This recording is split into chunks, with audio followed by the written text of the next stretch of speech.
That's deep, like Impactful. you said. Yeah. It's deep. It's very deep. So that kept me going. It keeps me going when I have like things that I hope that you find your passion out there, whether it be real estate, whether it be medicine, whether it be sports, Welcome back to another episode of Key Factors Podcast. I'm your host, Mark Jones, and we're powered by ReviewMyMortgage.com. And if this is your first time listening, tuning in, go ahead and hit the like button, the share button, the subscribe button, all of those buttons. But today, since we've got a kind of crazy market, I've been on a road show all day long and finally getting a chance to decompress and talk these thoughts out, what we went through today. And I actually brought along my coach. She's been on the podcast before, but we're going to be talking about something pretty in-depth. But let me introduce her first. But without further ado, Katie Hasson, you guys. Thanks, Mark. How you doing? Doing great. Good. It has been quite the day. It has. I'm tired, but The good also kind full of energy at the same time. Yeah, the good kind of tired. Like hey, we talked to a lot of people today. Yes, so. we did. So what we were talking about today was the concept of creating a business plan and not necessarily going so far in depth and getting caught in the weeds that you end up paralyzing yourself to the point that you don't do it. And we were kind of peeling back things to make sure that people understood that you don't have to get super complicated with it, right? And with this market being the way that it is, you having the opportunity to coach so many different top producers, I wanted to talk about what you're seeing in regards to the market, what your top producers are saying, how they're viewing it, and all that stuff. Mm-hmm. Yeah? Yes, I love that. Okay. It's definitely a conversation I've been having a lot lately. So I guess to start off, tell us a little bit about you, and then we'll just dive into it. So Katie, who are you? Who am I? Yeah. Ooh, where do I start? That's always a fun question. So I have been in the professional development space with coaching, sales, and leadership development for over 7 years now. And yeah, working with a company that's been around for 165 years. So it's a lot of time-tested principles, but as well as using practice what we preach, same day type of methodologies as well too. So anyways, I'm from Florida, born and raised. So That's why she's so tan and I'm not. Yes. So that's a little bit about me. I love friends, family, quality time type of person. I love water sports. Okay. Actually, all sports. So Heck yes. Very skiing, competitive. snowboarding. I've learned throughout the years. Yeah, spearfishing, diving, all the Florida things, and I love challenging things like running and acro yoga and all the sports things. So that's a little bit personally, professionally. Okay. Yeah. And challenging things that kind of leads or opens the door to our topic, this market. I don't think that there has been a day that has gone by in the last, we'll call it several months, that I haven't heard this is a tough market. So that being said, what are you hearing from your top producers? What is the topic of discussion, first off, when it comes to that and it being challenging? And it's so interesting, right? Because you see the people who kind of cave under pressure, and I can't even tell you how many attrition conversations I've had with it. You know, unfortunately, sometimes it's going to weed out the people who aren't meant to be here. You're not wrong. You're not wrong. Both in real estate and mortgage and more industries than that as well too. But it's like, hey, that's going to happen. People are going to be weeded out, and at the same time, you see people who actually take this opportunity and thrive in this kind of market. They're the ones who say, hey, even if I did 50, 100 million, whatever I did last year or 2 years ago, you know, it's going back to that line of normalcy. Sure. You know, I know you and I have talked about this before. Sure. Like, nothing's ever as bad as it sounds or as good as it seems. Right.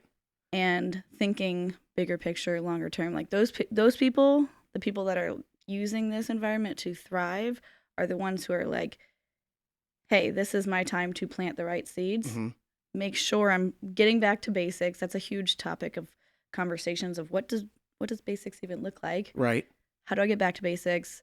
How am I making sure I'm doing the things that other people aren't doing right now? Mm-hmm. How am I making sure I'm solidifying the good relationships? Yeah, and perspective.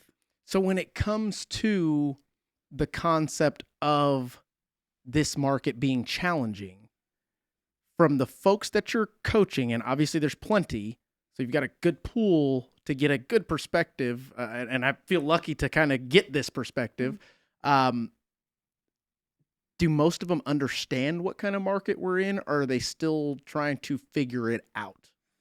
And does that make sense? Mm-hmm, Okay. mm-hmm. And I can speak from my personal experience. Obviously, we coach over 3,000 people nationally, Mm-hmm. Internationally, but I can speak from the people and the conversations that I'm having. And I would say that, yes, there is an element of like, this is what it is, Mm-hmm. and that's what it is. Right. It's factual. It's not emotional. And there's a huge difference. Okay. There is saying, hey, this is a different market, Mm-hmm. right? It's different than it was the last 2 years. It's not, oh my gosh, this is so tough. It's so hard. That brings so much more emotion into it. Sure. Which everyone's had those conversations, and it's fine. It's just like, how far down that rabbit hole are you going to go? That makes sense. And so to answer your question, like, yes, there are people who understand the market and are adapting and trying to get ahead of it, or adjusting as needed. Right. No one knows what's going to happen. Now, you're saying adapting, and that is a great kind of segue to understanding what changes are needed to be made in a market like we're having. And for those of you that are listening, watching, and not in tune with the market, maybe you're tuning in for the first time, who knows? But our market is very volatile when it comes to the interest rates, and those end up dictating what happens with the actual supply and demand, and really more so the demand side of things. And we're seeing a lot of folks that were getting ready to buy stop. We're seeing a lot of folks sitting on in their property because it's sub 3% rate. So it's turning into this mix of what is really going on type situation. Mm-hmm. So that being said, what changes, what adaptations are you seeing? Are you talking? What are you advising them to do? Mm-hmm. I think what comes to mind for me is a couple things. One, what kind of conversations are they having proactively? Okay. For example, I had one client who his whole focus was making sure that he's doing more educating of borrowers and educating his agents to coach the people that they're talking to around, is this like, are you only focused backwards on what it was 2 years ago, or like from what place are you operating at? Right. And it's a lot more of education on, well, no one knows what's going to happen and you can't live in the past. Right.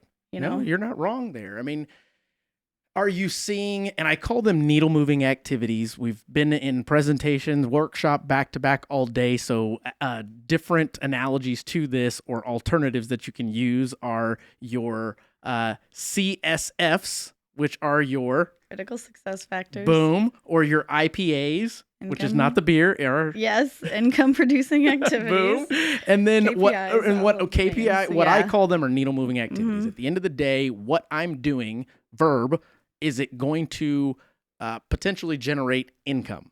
Does it move the needle forward or not? Are you seeing them change their needle moving activities or increase the current needle moving activities that they're doing? Does that make you what I mean there? What are you seeing out there? Because I'll give you my perspective after. Because you can give it to me now. No way. Because those of you listening out there, I'm actually jumping in to be more hands-on on the production side because of the market that we're in. It's not anything that I'm ashamed of. It's one of those things that as a leader, I have to roll up my sleeves and go back in the trenches. It's time to put the armor on and do what I do best, essentially, which is kind of fun. And I missed it quite a bit, but yeah, go ahead. Sorry. No, that's okay. To answer your question, I would say both. Okay. Both, and we had this conversation earlier. It's a both and. Okay. So, for example, for the people who, maybe found it easy the last couple years or whatever that was. Most. Or maybe the phone was ringing, right? Like it wasn't as much outbound or as much if you want to call it skill or grit or whatever you want to call it, like Mhm. it was different. Sure. And so for some people, it might have become more of like order taking. It might have Okay. been like, okay, yeah, let me figure out what I can do. And it was different. And so readjusting the focus, readjusting to, oh, like I need to go out and get the business. Mhm. So whether that is diversifying what income producing activities they are, Right. like we talked about earlier, I think it's very important not to replace something like building relationships and prospecting and making the phone calls Right. with just posting on social media or messaging. Or at the end of the day, written communication, no matter what it is, could be misinterpreted. So how many conversations are you having where you can actually look someone in the eye, get that nonverbal communication, hear what they're actually saying and what Mhm. they're not saying? Right. And I think what is interesting about that is for the last 2.5 years almost, we've been able to not only get by in not having that face to face over the phone, hear my tone, hear my demeanor, those type of additional things that you get versus a text message, but increase in production. Mhm. Like not only were we sustaining and like, oh, let's figure this out, but we were all increasing in production. Mm-hmm. Now you've got it to where there's a lot of folks that are still relying on that habit. Mhm. We'll call it habit now Mhm. because it worked, so we stayed doing it. Mm-hmm. And they're trying to figure out how everybody else is still getting business, or there's others out there going, well, what do you mean the market's not bad, it's or slow? And as you mentioned, it's putting yourself in the position to still win, finding those ways um, to get the business Mm-hmm. instead of letting it come to you. Mm-hmm.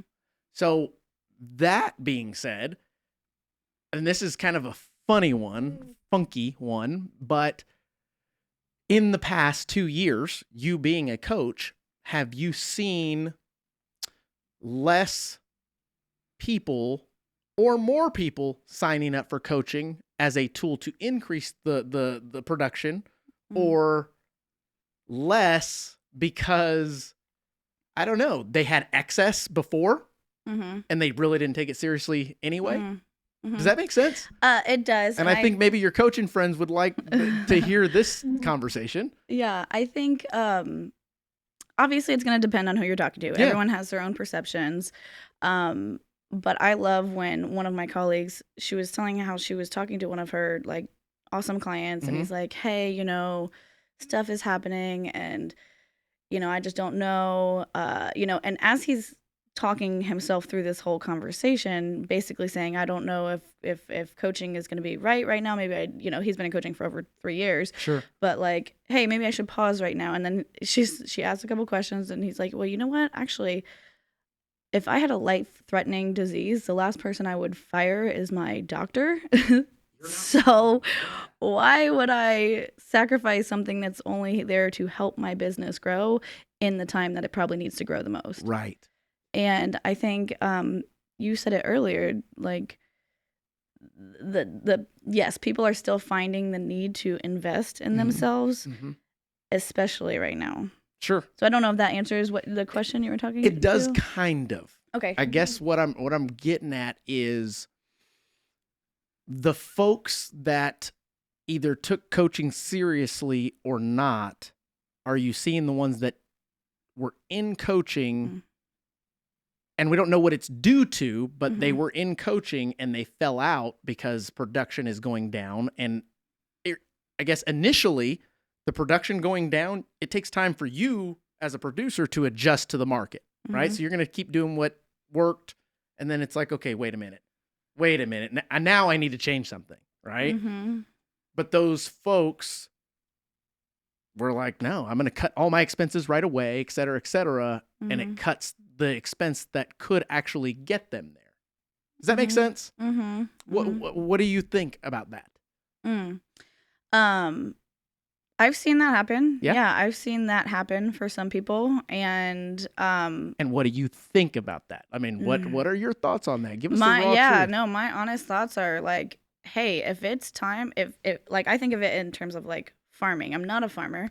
I could use a fishing analogy, but Yeah, but no, but like if we're using the farming analogy, like Okay. there's times where, hey, it's time to like get up earlier, go to bed later, cut what we need to cut, but I'm not gonna cut the power to my tool to garden, Ooh, to that's a like, good you know, analogy. to harvest this crop. I need that tool, Right. and I might cut other expenses or here or there. And it's like, yes, I've had those conversations with people where we're like, let's actually set your budget. Like, let's dig into the numbers right now. Mm-hmm. What can you do to be committed to increasing the activity for this short term? Right. If you're in dire straits right now, we need to do dire activity to Mhm. get you out of this.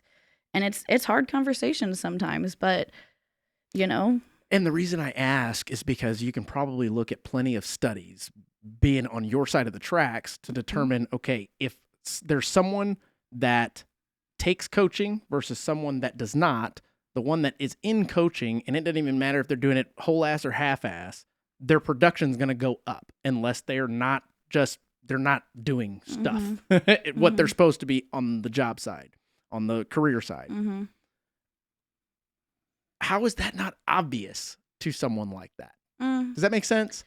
yeah. Okay. And I think I'm a big, like I said, I've been coaching for a while, and I'm a big believer in finding a fit, because when it's a fit with a person, man, I get excited. Sure. Like changes people's lives. And what do you mean by a fit? And in what Mhm. what aspect? Mhm. If somebody is like willing to be coachable, Mhm. like it's like that humble, hungry analogy that you and I've talked about before. Like they know that they've gotten to where they are for a reason, you know. Mhm. And there's also there's an openness or a desire to still grow and be coachable. Mhm. And I will say, like, of the clients that I can think of, I think I had at least 4 clients off the top of my head. I would have to go look specifics, but Right. that had their best years ever last year. I think of, okay, what were the difference makers in those clients? Like, Okay. What did they do? What were the commonalities that I saw that helped them have the best years ever? One gal, she literally hired a coach. She had never had a coach before. Okay. You know, her and I started coaching together last February. Okay. And she also hired on someone. So Like an assistant. like an assistant. Took on another responsibility. Yeah. So a lot of what we talked about was, you know, interviewing and onboarding and delegating and all of these things that can be very scary. Sure. Because I can do it better, quicker, faster. We have that conversation quite often. Yes. Yes. And so for her, that was huge. And I mean, it's amazing to see that she hit the trip that she wanted to hit. She hit all these things, and I'm so proud of her for that. But if I'm to look at the common characteristics, I would say getting outside of the comfort zone, doing the uncomfortable activities, picking up the phone, getting back to basics, talking to more people, understanding that that's, you know, it's going to be a numbers game still. Sure. And then perspective, I think is huge. Right. When it comes to how am I protecting my perspective. Right. Right. Mm-hmm. And perspective being such a big, I guess, piece to the puzzle. It's that initial reaction. It's the what makes you do the next step. Yeah. How are you seeing, I don't know, how it affects someone? Oh my gosh, it is huge. This is one of my favorite topics. I mean, I've personally had an emotional intelligence coach for 2 years now. Okay. Because it's, at the end of the day, we're all dealing with people. We're interacting with people, whether it's referral partners or clients or everything like that. And so we're dealing with our own emotions and our own stories in our head that come up based on what somebody says or doesn't say, or their response time, all of those things. So being able to take your own emotions into consideration, and this is one of those muscles that, like, you gotta flex it. You gotta constantly work it. I don't think that there's any finish line. I could say, you know, even my EQ coach would be like, she's still learning and growing. Yeah. But it's huge. It's huge when it comes to being aware of your own emotions, being aware of someone else's emotions without internalizing them, but being able to use them as information. Right. Now, I guess, give me an example of how that can be applied. Because there's a lot of folks out there that took what you just said, and I know obviously much more in depth about that topic, but there's a lot of folks that probably just heard that and went, that makes sense, but how do I apply it? And I Mhm. mean, what is a good, I don't know, scenario? Yeah. Okay, so I'll put it in two different scenarios Okay. from a day-to-day perspective and from let's say, a leader's perspective. Mm-hmm. Um, so from like a day-to-day perspective, I think the easiest one that a lot of people could probably relate to is whether it's their family or their spouse or their kids. Sure. Like typically the people that are closest with us know how to push our buttons the You're fastest. not wrong. Yeah. That's weird, huh? I know, And we know right? how to do the same. Right. I don't know. And I think where it becomes a difference maker is when not only you can be aware of like, hey, this is my trigger, this is my reaction, Mm-hmm. but how can I work on not not having a reaction but a response and like Yeah. and that's Stop to think about it first and actually look at different perspectives instead of yes. just going with my gut or my feeling or what have you. Yeah, and then from a leadership perspective, I think it's so easy to get caught up in the here, let me just fix it for you. And I can speak from 100% experience at this, 11 years plus in previous doing the same thing. And I think that that is a very common trait of a top producer. Because initially, until we do some soul searching, some getting help from outside perspective, i.e. a coach, we do tend to think you can't do it as good as me, so just get out of the way. Whereas, And I'm helping you if I just show you how to do it and fix it. correct, when really I'm giving you a crutch and saying, here, stand on this. Right? It's the whole enabling versus empowering. I know we've had that conversation before, but yeah, really looking at like, how am I making this person feel when I'm just, am I, it's the whole, am I teaching this person how to fish or am I just giving them the fish? Like, Right. am I really helping this person learn by just doing it for them? Or am I actually, so to go from an EQ perspective, like we were just talking about, like, am I really taking their feelings into consideration? And not to be, mushy with all my team members and, but Right. really actually meeting them where they're at. Right. And trying to understand, putting your feet in their shoes for a moment. As stinky as they may be. And being able to like show them how to do it, understand their understanding of what you're trying to show them how to do. See, and that's tough this day and age because everybody's got an outlandish perspective on everything. You got to be careful on what you say, how you do, what you do, when you do what you do. So yeah, that's it's kind of tough. I think if we're just talking surface level, it's like I want to go deep. I want more than just surface level. Yeah. Only because I think we're in a market where there's a lot of folks that are either going to do what we're talking about or they're going to get out of the business because the type of business that we're in, real estate, mortgage, you eat what you kill. If you're not killing anything, you're probably going hungry. And at a certain point, you can only go hungry for so long before you have to start chewing off your arm. And nobody wants that. But if there is a lifeline, a raft, a tool, something like that, or a concept or perspective that folks can take or adopt, let's try and give it to them. That's what I think. Because you get to speak to a lot of, and I don't know how many folks like me, crazy nuts and all this other stuff that you do speak to, but I do have the perspective of, as of right now, kind of going back to me filling the role of a producer again. I'm kind of having fun with it already because all of the things I've been coaching, I'm now not only getting to do, but I guess it's nice to confirm the stuff that I do know in a market that's like this, if that makes sense. So for me, I kind of went back to basics in the sense that open houses work. I'm not doing the open houses, but I'm setting them up. I'm creating the opportunities for them, providing classes, educational stuff. That always works. Reaching out to previous clients to see how they're doing, to educate, things of that nature. Whereas there are still folks out there that are just waiting for their phone to ring. There are still folks out there that are thinking that they can keep that, we'll call it upper echelon customer, that can go wherever the heck they want because they can. Credit's good, income's good, assets are good. CIA. And I don't know. I'm hoping that there's something, which obviously we've already talked quite a bit about it. Mhm. What are you seeing directly that they're doing? Mm-hmm. Is there anything? Consistency? Really? Yeah. If we literally had to narrow down anything, I would say it's consistency and activity and perspective. Okay. Meaning, like, we've already talked a lot about perspective. Yep. And I'm talking like big term perspective. Like, Okay. because if I were to say, okay, well, Mark, do you think you're going to be getting out of the business in the next year or two? No. No. You know that. Yeah, you correct. know that. You know a plan for the next 3 to 5 years. Yeah. You don't look at just 1 year at a time. Right. You look at the bigger picture here. So it's like, if it's a different season, it's a different season, Mhm. but you know you're still building something.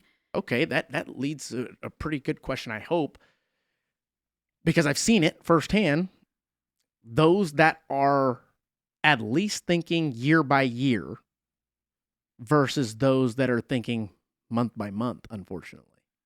And that's where it's at with some folks in our business. Yeah, that's what do you recommend? Let's go on that emotional roller coaster. Yeah, you're not wrong. That one's not. I mean, I think it's one that's easy for people to get on and off, but not everybody likes riding it. Yeah, you're and not it's not wrong. sustainable. It's not sustainable. Mm-hmm.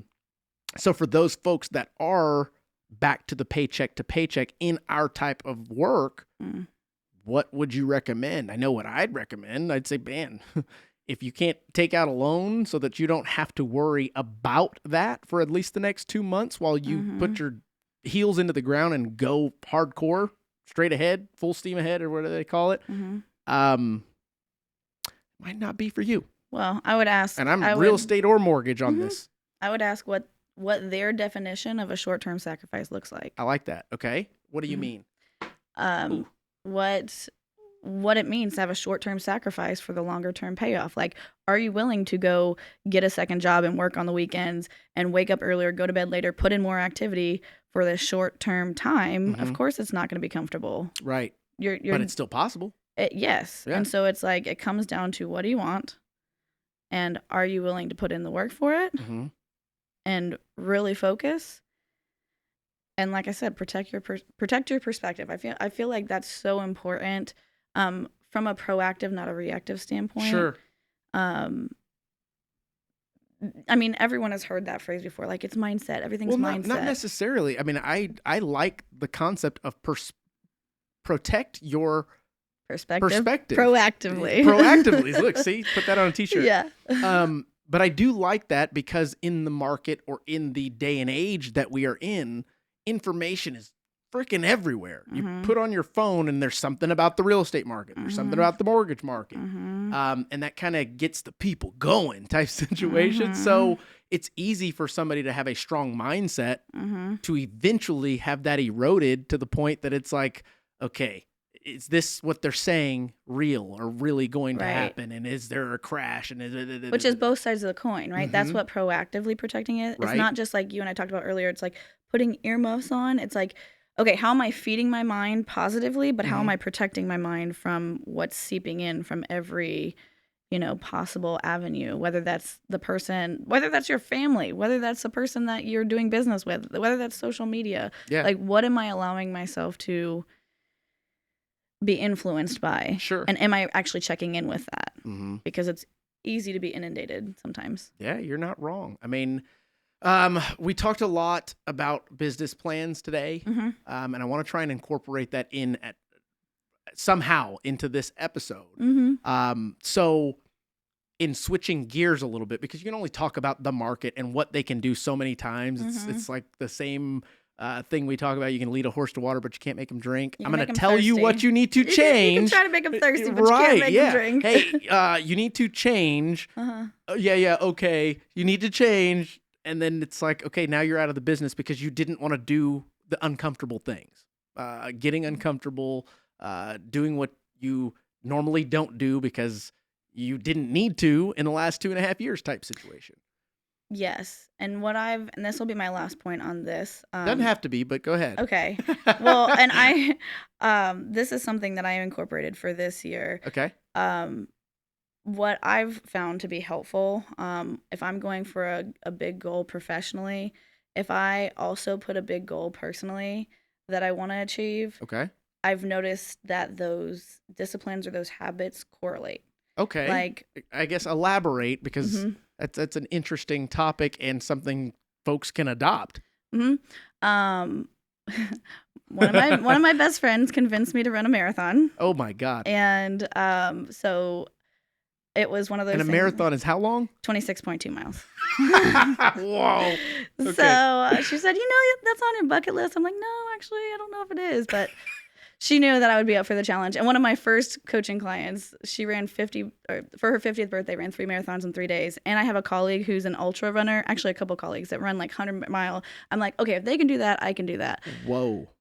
So anyways, point being is we set out on this goal to run. It's like 80 something. Oh, they're 100 miles. Oh Yeah. my God. Yeah, Never mind. All right. No, Wow. and you won't find me doing that. Okay. I'll do other things, Okay, but keep going. the goal was just to do the 26.2. I was tired while I was Yeah. counting.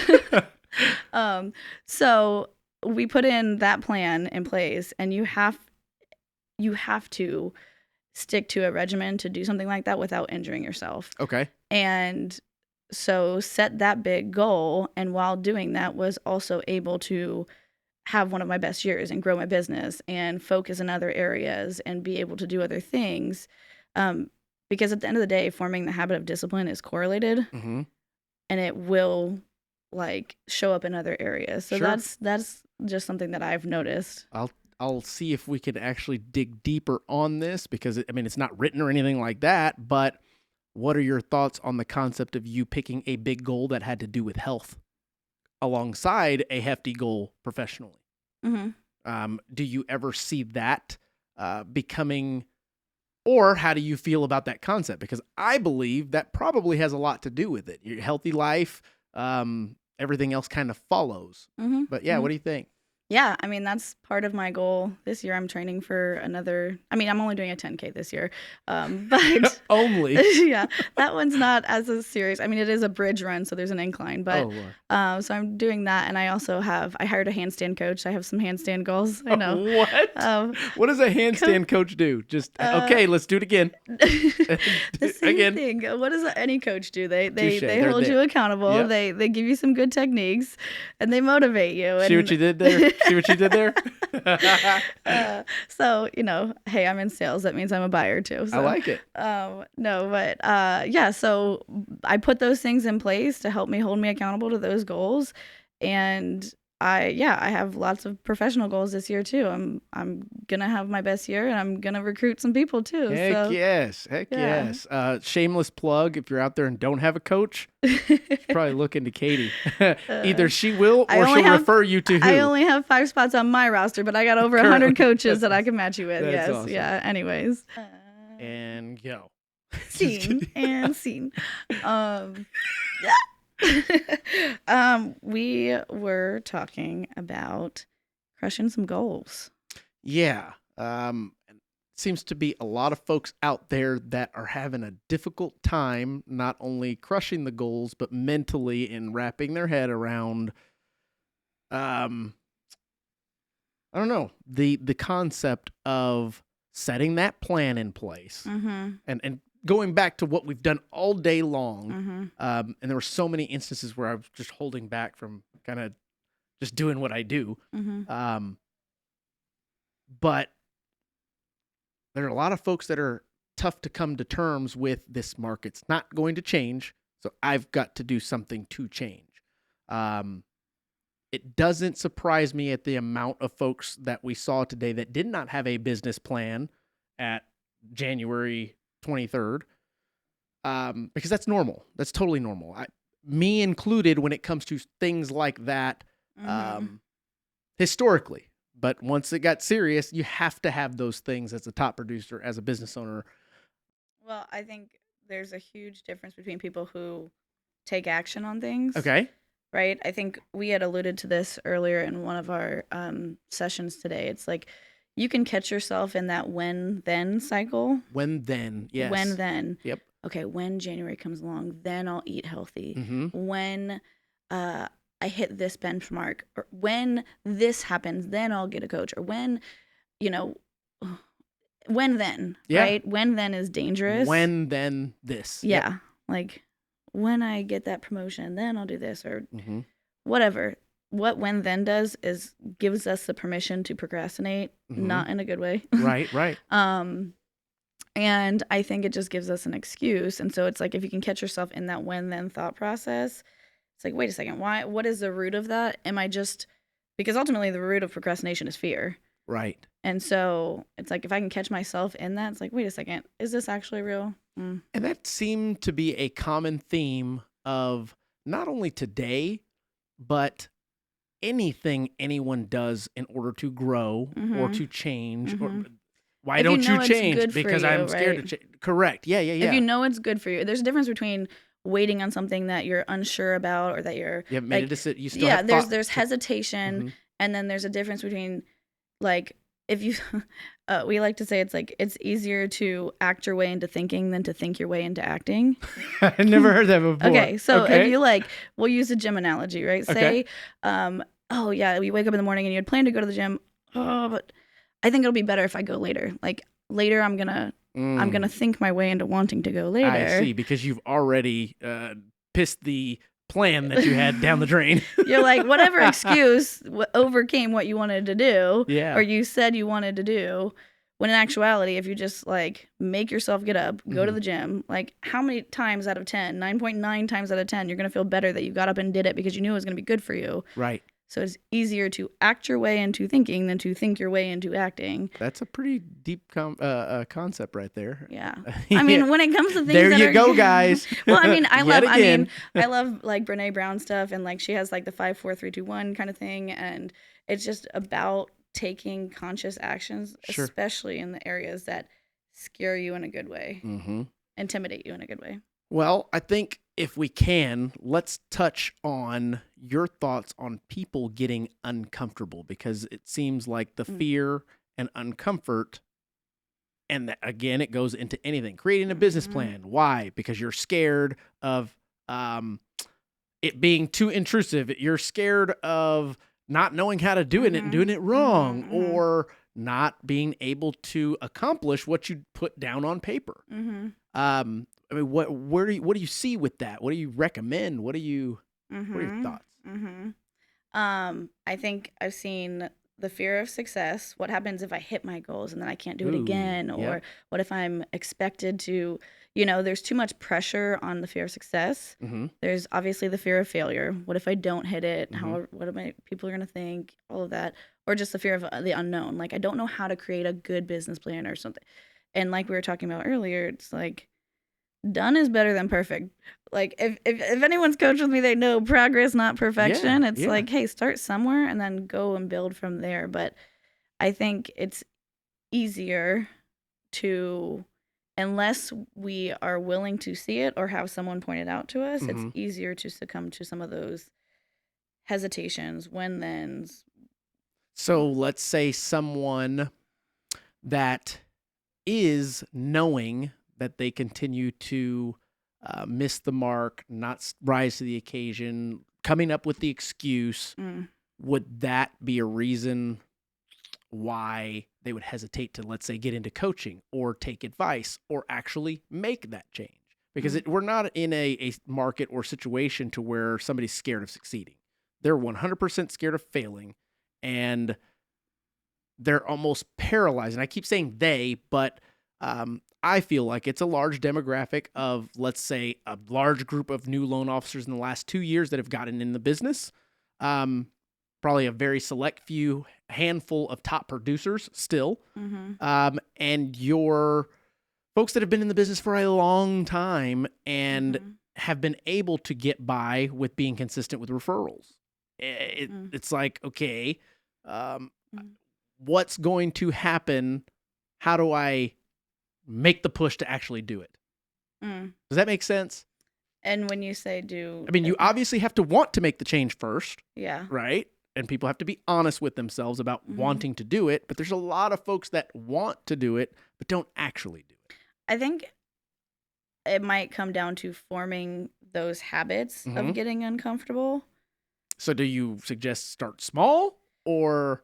I think something is better Something than is better than nothing. nothing. Yeah, Like, yeah. like if it, and I actually we had our semi-annual meetings last week, and our whole theme of the week was playing like a pro, Okay. right? And part of that is showing up and forming those disciplines and getting uncomfortable. And getting uncomfortable could be like, what if you're doing a lunch and learn, or if you're doing something like, are you actually filming that presentation? Are you going back and watching your mannerisms and listening to how you're talking, your vocal variety, and all of these things?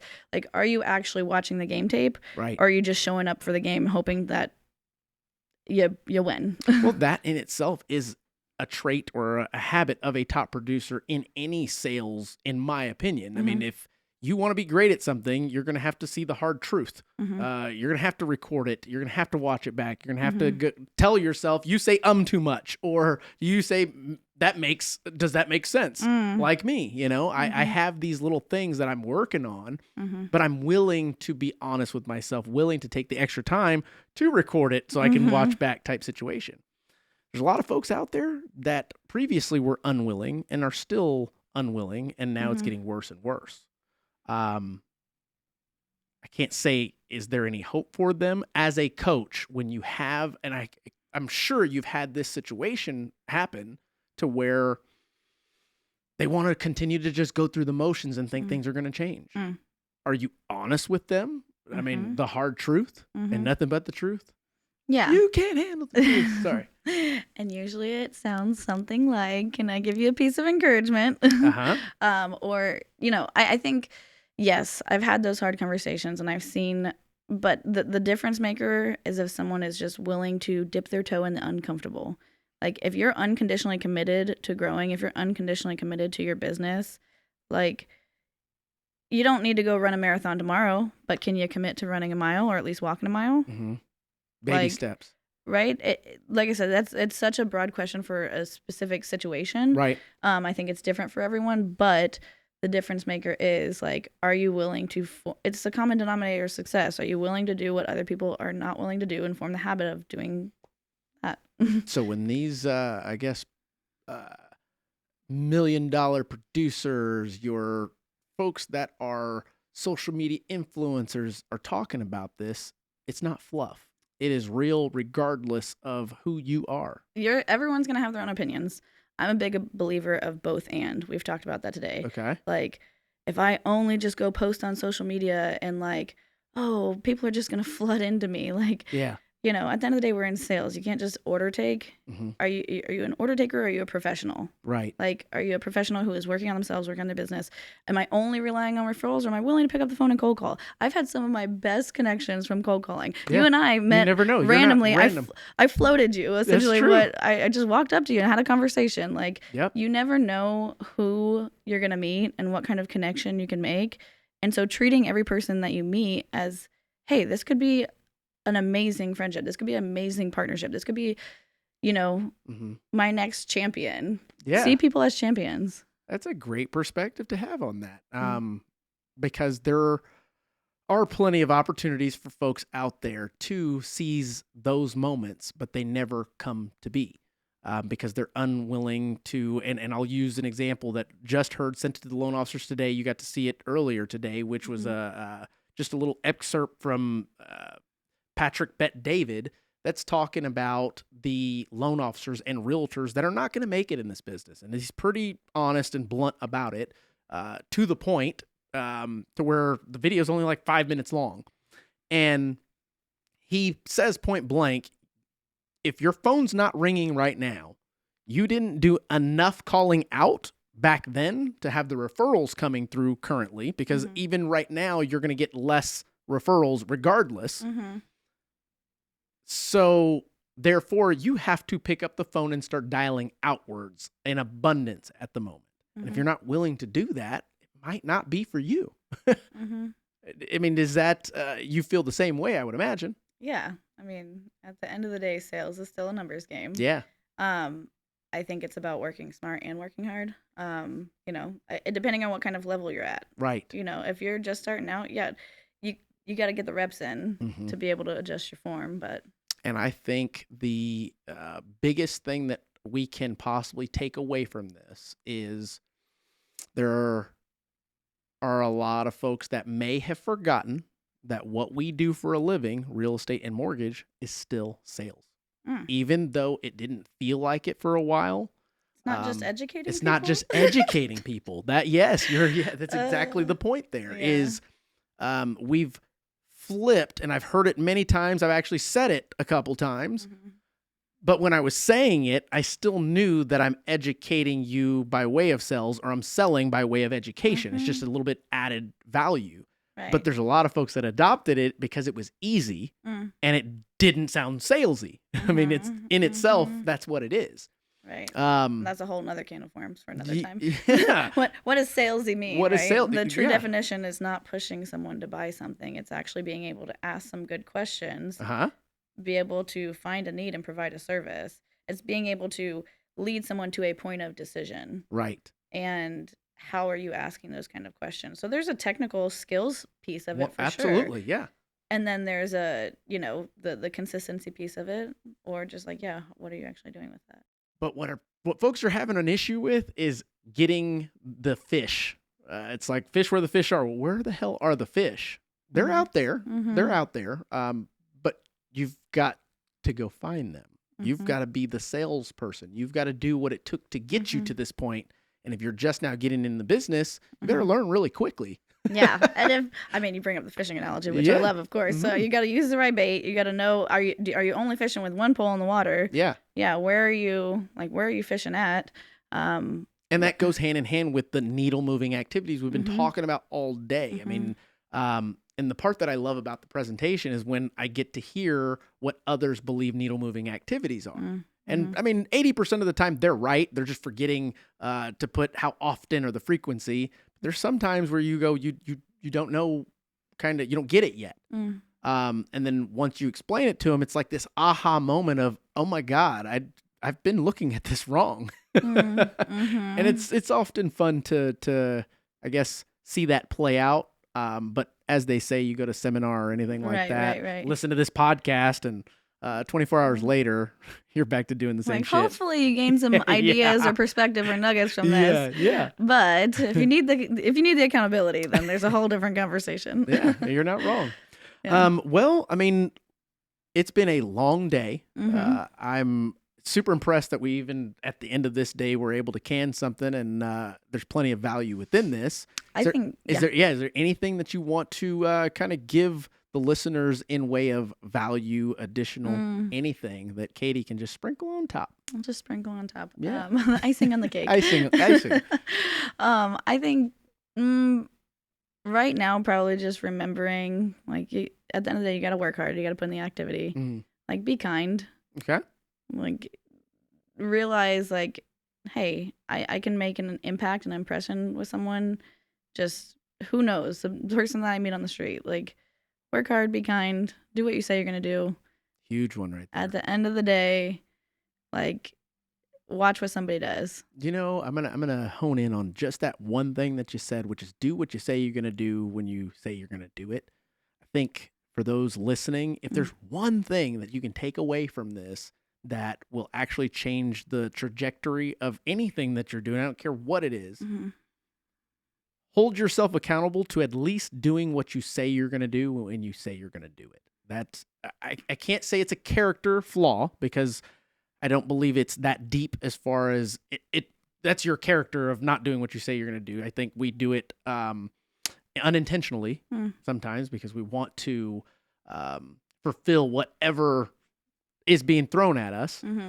But if you can at least master that or set right expectations when giving those promises. Well, and I think it's fair to say, obviously, no one's perfect. Everyone's human. No. But that's one of my favorite definitions of integrity is doing what you said you would do, especially when no one's watching. Yeah. Long after the feeling of wanting to do it is gone. Sure. So, I think both to other people, of course, and to yourself, whether it's making that hard phone call when you really don't feel like it. Maybe it's a perceived hard conversation, but willing to lean into it. You never know what's going to happen, right? Right. There's so many examples of that, but just following through on your commitments, doing what you say you're going to do, and lean into conversations. I feel like, man, the art of communication is lost, slowly losing. Yeah, you're not wrong there. Anyways, that's potentially another topic as well. But I think with this market, trusting the process, that's my word for the year, trust. Okay. Trust myself, trust the process, trust that I know if